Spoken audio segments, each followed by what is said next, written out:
आइए हम यहाँ 3 गुणा ए की घात 5 बटा 9 गुणा ए का वर्ग गुणा ए की घात 4 बटा ए की घात 3 को सरल करते हैं। यहाँ ए को सरल करने से पहले 3 और 9 को सरल करेंगे। हम देख सकते हैं कि यहाँ 3 और 9 दोनों ही 3 से विभाज्य यानी डिविजिबल हैं, इसलिए अंश और हर दोनों को 3 से विभाजित करते हैं तो अंश को 3 से विभाजित करने पर 1 मिलेगा और हर को 3 से विभाजित करने पर 3 मिलेगा।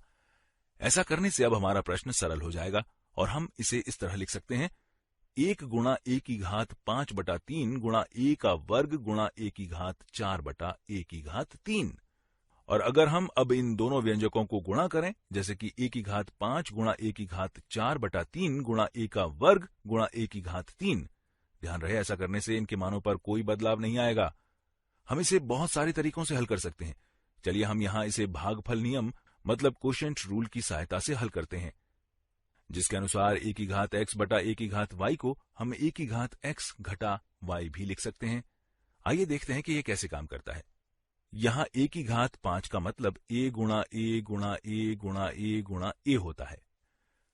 अब यहाँ हमारे पास a का वर्ग है, a के वर्ग का मतलब a गुणा a होता है। जैसा कि हम देख सकते हैं यहाँ अंश न्यूमरेटर और हर डिनोमिनेटर दोनों को a गुणा a से विभाजित कर सकते हैं। तो अगर यहाँ अंश और हर दोनों को a गुणा a से विभाजित करते हैं तो a गुणा a बटा 1 मिलेगा और हम इसे a गुणा a भी लिख सकते हैं। इसका मतलब है कि ये a की घात 5 बटा a की घात 2 बराबर a की घात 5 घटा 2 बराबर a की घात 3 है। अब ध्यान दीजिए a गुणा a को हम a की घात 3 भी लिख सकते हैं या इसे a की घात 5 घटा 2 भी लिख सकते हैं। हमारे पास 5 था जिसमें से 2 कम हो गया तो हमारे पास 3 बचा। अब हम भागफल नियम यानी कोशेंट रूल का प्रयोग अपने प्रश्न में करेंगे। चलिए इसके लिए अलग अलग पद बनाकर भागफल नियम का प्रयोग करते हैं। सबसे पहले इस 1 बटा 3 को अलग रखते हैं और a की घात 5 बटा a की घात 2, जिसको हम पहले हल कर चुके हैं, इसलिए इसे a की घात 3 लिखते हैं। अब अगर भागफल नियम का प्रयोग a की घात 4 बटा a की घात 3 पर करें तो ये a की घात 4 घटा 3 बराबर a की घात 1 होगा।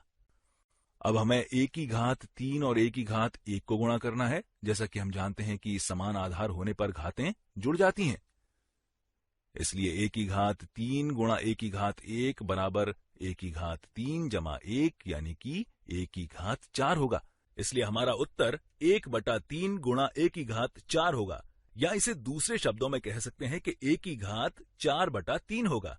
अब इसे अगर दूसरी विधि से हल करते हैं तो हम न्यूमरेटर और डिनोमिनेटर की घातों को अलग अलग जोड़ते हैं और इसके बाद भागफल नियम का प्रयोग करते हैं। अब यदि अंश के घातांकों यानी एक्सपोनेंट्स को जोड़ें तो हमें a की घात 5 जमा a की घात 4 यानी a की घात 9 मिलेगा। अब हर के घातांकों को जोड़ते हैं। हमारे पास हर में a की घात 2 गुणा a की घात 3 है, जिसे हल करने पर हमें a की घात 5 मिलेगा। हम कह सकते हैं कि आधार समान होने पर घातांक जुड़ जाते हैं। तो इस तरह हमारा प्रश्न फिर से सरल हो गया है, जिसको हम इस तरह लिख सकते हैं a की घात 9 बटा 3 गुणा a की घात 5 है।